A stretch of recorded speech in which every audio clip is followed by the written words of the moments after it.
Okay. Ellison Preschool, school-wide training, functional communication training, and video modeling. The purpose of this training program is to educate staff members on specific teaching strategies designed to reduce problem behaviors during classroom playtime. Following this training program, staff will be able to define the strategies they have learned and implement them successfully.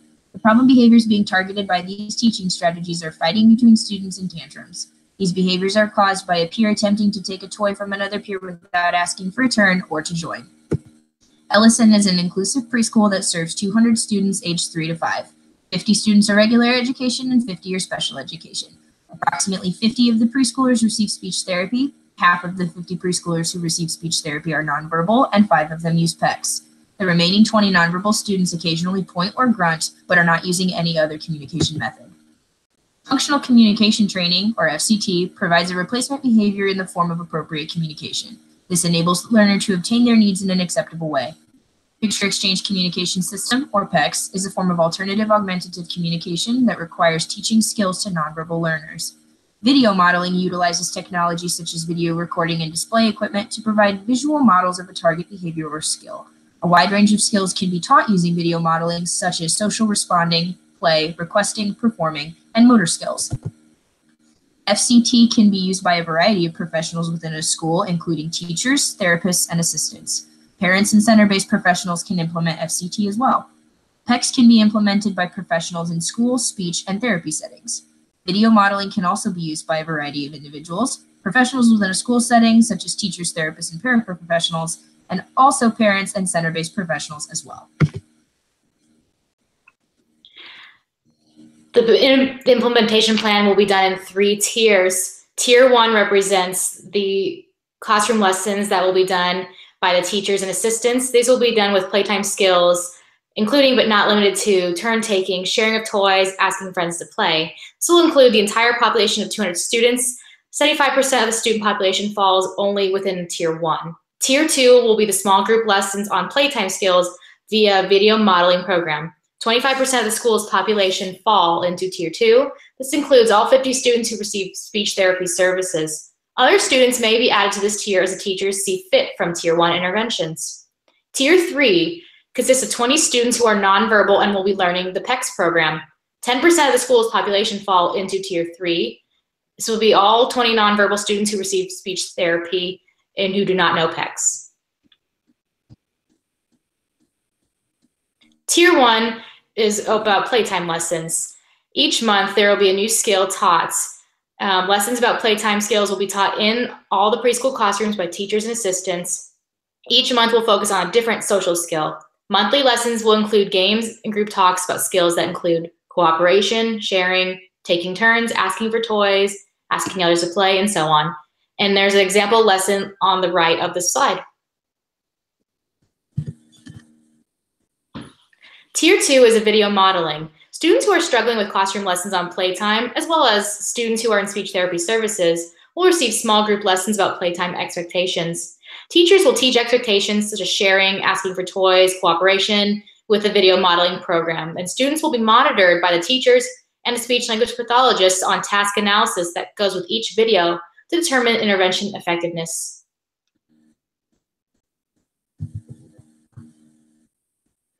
And Tier 3 is the PECS program. 20 of the 25 students who receive speech therapy and are nonverbal will begin the PECS program. The other 5 already participate in this program. The students will learn to use pictures to communicate to the staff in the building. The speech language pathologists and teachers will all need to be trained in PECS. Students will all learn to ask for certain toy items during playtime in order to lessen the behavior of grabbing toys from other students and fighting. Research for FCT. FCT is a teaching technique used to teach students to learn to communicate their wants instead of displaying negative behaviors in order to receive wanted items. Commonly used to address problem behaviors in classroom settings. FCT works by rewarding a student for when they demand, which is another word for ask, for a wanted item. If they do not, the item is then withheld. The purpose of FCT is for students to develop the communication skills needed to ask for wanted items.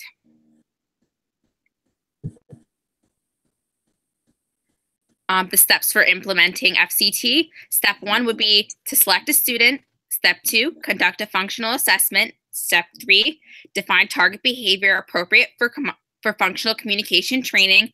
And step 4, identify replacement behavior. Step 5 would be to gather materials. Step 6 would be to direct students to utilize PEC system.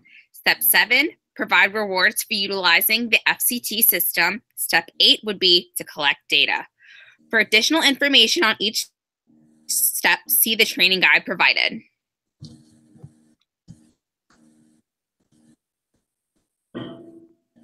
Picture Exchange Communication System, also known as PECS. It's an intervention designed with a positive behavior support approach. It teaches the foundational skills of requesting, and like this scenario, was first implemented in a preschool setting with children diagnosed with autism. The program itself should be in front of you in the program handouts. It outlines the different levels of the program, starting with the foundational skills of just using a blank icon. This helps the learner to understand the exchange of giving an icon in order to receive a tangible. Students will build upon that skill to learn to pick the correct and corresponding picture icon with the item that they are requesting.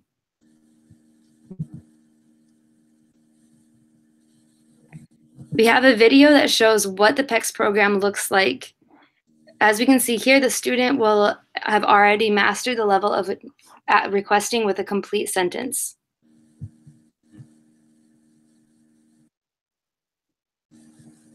What did you want?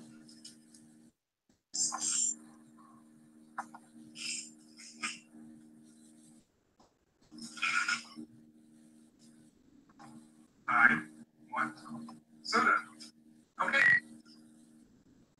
All right, you got 3.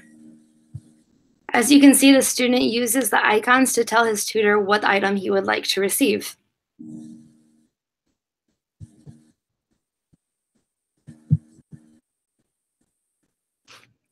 Now it's time to practice. Go ahead and pair up with another staff and begin trying to implement the PECS program. Take turns being the student as well as the tutor helping them. Give feedback and ask questions. If something's unclear in the handout, ask the BCBA to go through what the program should look like. As you're helping each other, give feedback on how something could be done better.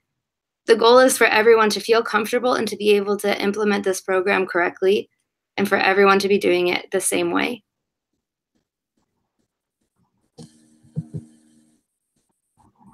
Research for video modeling. Research has proven that video modeling has helped students with limited ability engage and play with peers. It has been used to increase play statements during play with siblings and to teach children to initiate play with others. Video modeling is an efficient technique for teaching relatively long sequences of responses in a relatively few teaching sessions. It can produce more rapid acquisition and greater generalization than in vivo modeling.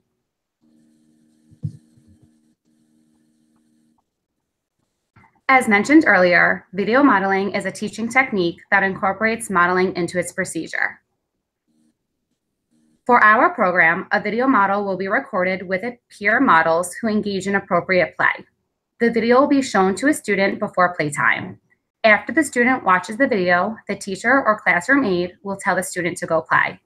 The teacher may use prompting strategies to help the student with the steps in the play sequence. This continues until the student can master all steps independently.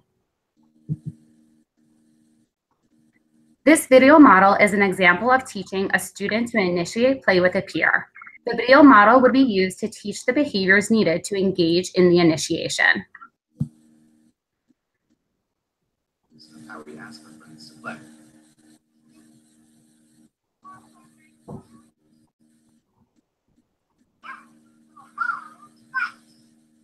Then picks an activity to play, walks towards a game, uses game to name and gain his attention, gently taps him on the shoulder, asks him if he would like to play. Let's watch this again.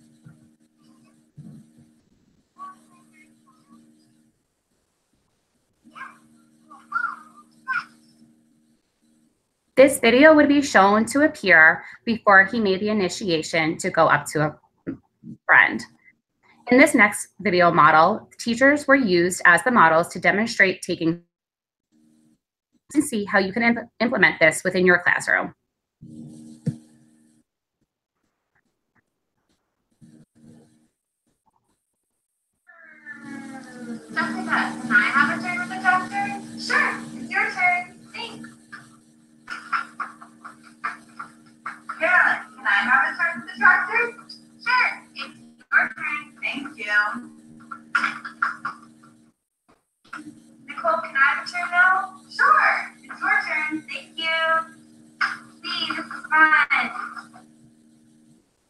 This video would be shown to a peer before he played with other peers to learn how to take turns.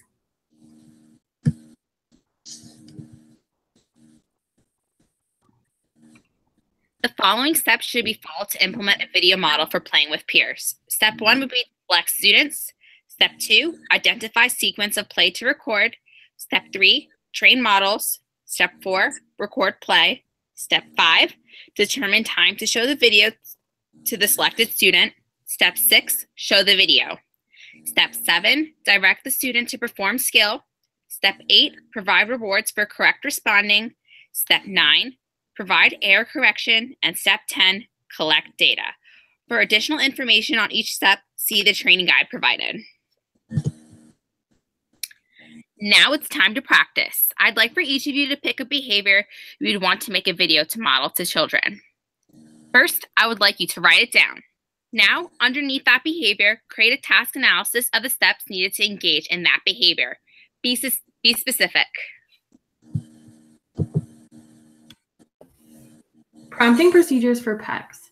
Prompting is going to be most to least, so from full physical, light touch and shadow, to independent. Fading prompts, students should successfully master each prompt 3 times before fading. Increasing prompts, if after 3 attempts the student is unsuccessful, they should move back 1 prompt. Data collection for PECs. On the left side of the screen, this is how you take data. So plus P would be successful with prompt, minus P would be unsuccessful with prompt, a negative would be unsuccessful independently, and a plus is successful independently. And what does it look like? So for full physical, immediate hand over hand, the data collection is either a plus P or a minus P. A light physical, a guided forearm, data collection is a plus P or a negative P. Light touch and shadow, tap and shadow arm, data collection is plus P or minus P, and independent is no prompt, data collection is plus or minus. Prompting procedures for video modeling. Prompting is verbal most to least, full verbal instruction, partial verbal instruction, and independent. Fading prompts. Students should successfully master each prompt 3 times before fading. Increasing prompts. If after 3 attempts the student is unsuccessful, they should move back 1 prompt. Data collection for video modeling. On the left side of the screen, taking data. So FV, or full verbal instruction, PV for partial verbal instruction, negative for unsuccessful independently, and a plus would for successful independently. And then what does it look like? Full verbal instruction, you just write FV.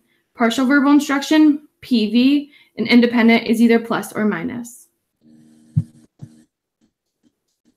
Here's a sample data sheet for video modeling. In this example, kitchen playset data sheet, on the left side is a blank one, and on the right side, this is how you would fill it out. The date at the top, and then for each step, if it was full verbal, partial verbal, or independent, or they got it wrong. And here's a sample data sheet for PECs. On the left side is the blank one, and then on the right side is how you would fill it out. So your staff initials and the date, the level that they're on, the data you collected, the icons you used, and the setting you were at. And some final tips are to train staff and volunteers frequently, review data sheets for accuracy daily, collecting IOA data frequently, stay alert and focused on the target behavior so students can contact reinforcement, remember to praise students often, and also remember to reinforce positive behaviors.